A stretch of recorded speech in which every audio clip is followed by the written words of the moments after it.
ఆరంభం భయ్య ఈ మూవీ రివ్యూ అయితే వీడియోలో చూద్దాం. వీడియో ఎండింగ్ వరకు చూడండి. వీడియో నచ్చితే తప్పకుండా ఛానల్ని సపోర్ట్ చేయండి.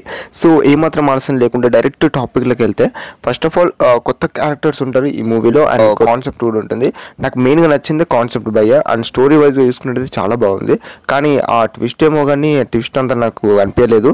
కానీ ఏదో ఇంట్రెస్ట్ వేలో అయినట్టు మనకైతే కనిపిస్తూ ఉంటుంది మూవీ చూసినప్పుడు.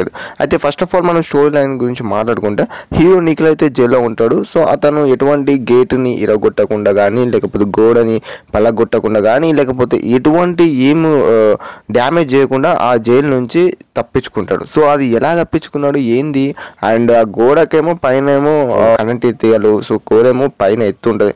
సో మీకు తెలిసిందే జైలు ఎలా ఉంటుందో. సో ఆ వేలో ఉన్నప్పుడు అసలు అతను ఎలా తప్పించుకున్నాడు అనేది ఓవరాల్గా మూవీ స్టోరీ లైన్.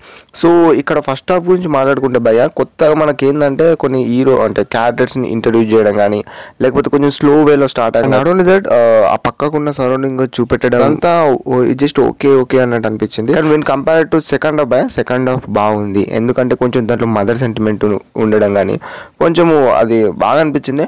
అండ్ ఈ మూవీలో సాంగ్స్ గురించి మాట్లాడుకుంటే భయ ఇది జస్ట్ ఓకే మూవీకి తగ్గట్టు అయితే ఉన్నాయి. మనం మరీ ఎక్కువ కూడా ఎక్స్పెక్ట్ చేయొద్దు. ఇది ఒక చిన్న మూవీ. సో అది మీరు గుర్తుపెట్టుకోండి. అండ్ మూవీని అంతవరకు అంటే చాలా మందికి ఈ మూవీ గురించి తెలియకపోవచ్చు. మీకు దగ్గరలో ఏదైనా థియేటర్లో ఉంటే ఈ మూవీని తప్పకుండా వెళ్ళొచ్చా అంటే వెళ్ళి చూడొచ్చు భయ. విత్ ఫ్యామిలీతో అంటే ఆ ఫ్యామిలీతో కూడా వెళ్ళి చూడొచ్చు. మరీ అంతా ఏం లేదు. ఒక మంచి ఫ్రెష్ స్టోరీ. సో అందరు కూడా ఎంజాయ్ చేస్తారని చెప్తాను. అండ్ ఇంకా చెప్పాలంటే ఈ మూవీ గురించి ఆ బీజిఎం స్కోర్ గురించి మాట్లాడినా కానీ ఇది జస్ట్ ఓకే ఎందుకంటే మూవీకి తగ్గట్టు అయితే కొట్టారు. మరీ అంతా లేదు అని చెప్పలేదు. నాకు నచ్చిందే అది అన్నట్టు బీజిఎం స్కోర్ కొంచెం బీజిఎం బాగా అనిపించింది నా ఒపీనియన్లో. అండ్ ఇంకా క్లైమాక్స్ పోర్షన్ చూసుకుంటే అంటే క్లైమాక్స్ పోర్షన్ మీకు తెలియంది కాదు బాగానే ఉంది.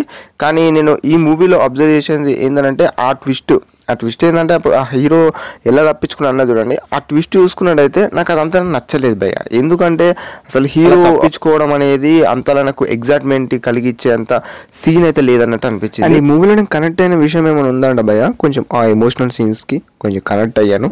So and not only that movie concept కూడా చాలా బాగుంది. కానీ ఎగ్జిక్యూషన్ దగ్గర అన్నట్టు అంటే ఆ ఎగ్జిక్యూషన్ కూడా ఓకే ఎందుకంటే మరీ ఎంత ఎక్స్పెక్ట్ చేయొద్దు బడ్జెట్ విషయంలో కానీ వచ్చు లేకపోతే మొత్తం సరౌండింగ్ నేను అది ఎక్స్పెక్ట్ చేయలేను.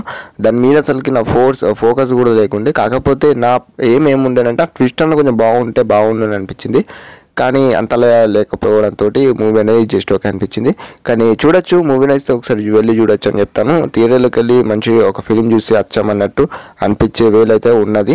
సో ఆ వేలో మీరు అర్థం చేసుకొని ఈ మూవీని చూడన్న వద్దనేది మీ పైన డిపెండ్ అయి ఉంటుంది. And that's it about the ఆరంభ మూవీ రివ్యూ. అండ్ వీడియో నచ్చితే ఫ్రెండ్స్కి షేర్ చేయండి, ఛానల్ సపోర్ట్ చేయండి. That's it about video. Thank you guys.